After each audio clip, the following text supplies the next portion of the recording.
Hello, this is SiFu Jamie Hooper. Really quick, let me go over some things. I've had a lot of people ask me about weapons.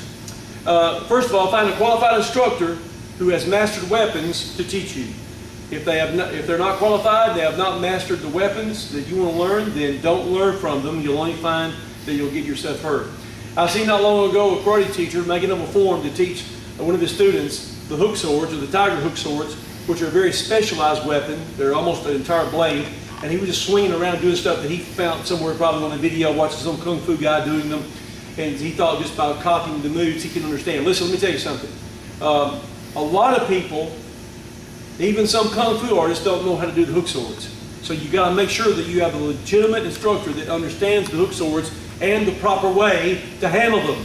If they do not, then don't learn it, because you'll only hurt yourself. If somebody handed you the real swords, you couldn't use them, you'd only hurt yourself. So it's important. Correct handling is everything. So really quick, start off. If you want to learn weapons, you got to start with the staff. Southern people, Southern Kung Fu, and I'm talking about Kung Fu because that's what I know the most about, is that Southern Kung Fu uses the rat tail staff. They use rat tail staff. Northern Kung Fu, for the most part, use double end staff. All right? And there's some great forms. 9 Providence staff, 6 Harmony staff, and Demon Wind staff. It's great staff forms. And from good teachers, you can learn everything you need to know on how. But it's not just the form. You learn the form, you learn the proper foundation, learn the form, then learn the applications, and learn how to fight with it. And that comes also in a proper 2-man staff fighting forms. There are some great ones out there from great teachers, and you can learn, and it'll be awesome. So make sure that you get properly learn the staff. Also, northern staffs, for the most part, they can be waxwood, they can be rattan. This one was a rattan with the skin off. You can find them with skin on, and for different reasons. First of all, rattan is really good, especially with the skin off. If you're doing weapons in tournaments and you want to make sure that they're fast and light and really strong, this is a good choice because it makes for a very fast handling, and it's real smooth. Okay, and also waxwood does too, but I don't like real thin waxwood because it's not very strong. So you're not looking for little thin, what I call little toothpick staffs. That's worthless. Get you a real staff. Get you a real rattan staff with skin on, skin off, or a good size, strong waxwood staff. Okay, that's important. The other thing is this: you also go to the spear. All right, if you go learn spear techniques, just real quick, the most famous in the northern is the 6 Harmony and the Plum Blossom. Okay, generally there are 36 spear techniques that will be found in the 6 Harmony and the Plum Blossom sets. If those 36 moves are not there, then somebody is taking some moves out. So there are 36 traditional moves. You need to know what the moves are, master them, and then you'll master the spear correctly. Also, you can practice with a 13-foot spear, 14-foot spear. They do it in Chin Style Tai Chi. They do it with what's called a rat tail staff, but it's really spear techniques. That's why the North are using a rat tail, because it's a long staff, and it's done so to train Fajin and to train internal power, and also the proper way to handle the spear. Also, Baji does the same thing very good, and Baji is the best at it. And of course, the greatest spear master of all time, God Spear Lee. And there's no doubt about that. God Spear Lee was so great with his spear that at one time, with the long spear, he killed a horsefly on a window pane by sticking it with the spear and taking the horsefly off the window pane without breaking the window pane. That is truly high level, the highest you can get spear technique. So this is the king of long weapons. Then you go from the spear and you go to the short weapon. First thing, short weapon is the broadsword. You have single broadsword, double broadsword, and some of great forms. You've got forms. You've got probably the most famous green willow sword sets, both single sword and double broadsword. The green willow sword sets are great. There's some great sword forms in 7-star also. You have the tongue-on double broadsword.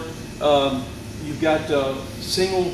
Also 7-star has a green willow sword set, really good. Pequot has green willow sword sets. There's a lot of those sword sets that show up in different styles, and they're all very, very good. So it's very important. Also, 6 Harmony broadsword, very high level, very good, and you need to make sure that you have a great teacher and learn the real sword. This is a real sword. This is not a fake sword.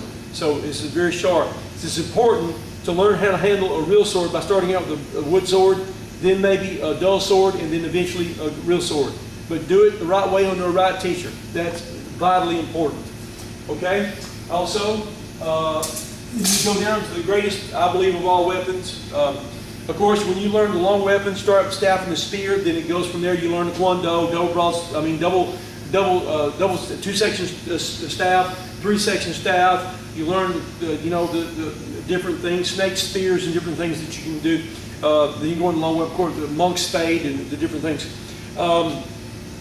Then you go to the short sword. The traditional scholar's weapon, the general's weapon, the sword. So here's the thing. The greatest sword style is the Wudong sword system. And it's important. Now watch, Wudong sword, okay? If I hold that sword like this, then you see I can't be straight. But if I put my finger there, and I make it straight, then it's straight. Somebody will say, you cut your finger. Well, they still cut your finger. It doesn't make any difference. Also having the right guard is important. I don't particularly like this sword. This is just a practice sword. I have some very expensive, extremely nice weapons made the correct way, and I should bring that and show you. But there's a right way to put the sword in. There's a right way to take the sword out. Correct handling. It's important you understand that just some of the techniques you have to learn is sticking to the sword. You have to stick to the sword, control the sword. It's important that you learn the little subtle controls. You learn the little subtle controls and stick to the sword. The correct way to stick to the sword, cut the wrist.